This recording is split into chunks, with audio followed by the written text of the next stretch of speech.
मान लो मेला में गइल घूमे, अब मेला में घूमे गइल फोन कौन कैलस कि आओ मेला में मिलल जाओ, जिलेबी खाइल जाओ। अरे दोस्त साथी कोई अरे रूम पार्टनर सब जो क्लास में हौसला से मत क्राइटेरिया बदल देता रहा सफा।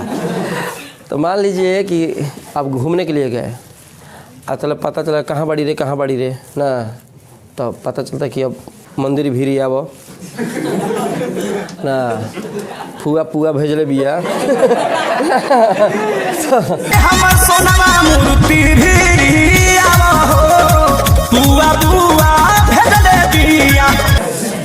हौसला को चीज़ है। तो अब क्या हुआ, पता चला कि तले कहीं मेला में कोनो बम मार दिलस, और जब बम मारेगा चला तो सब कोई भागेगा।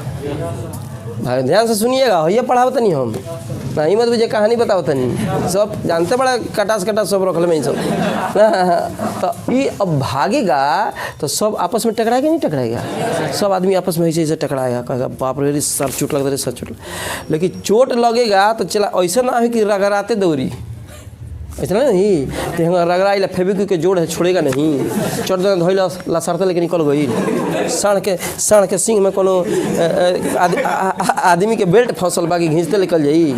आप इसे टकराइएगा, फिर हो सकता है कि 1 सेकंड से कम चाहे उससे भी कम समय में थोड़ा सा फ्री रहिएगा तभी जाकर दूसरे के पास टकराइएगा। होगा कि नहीं होगा?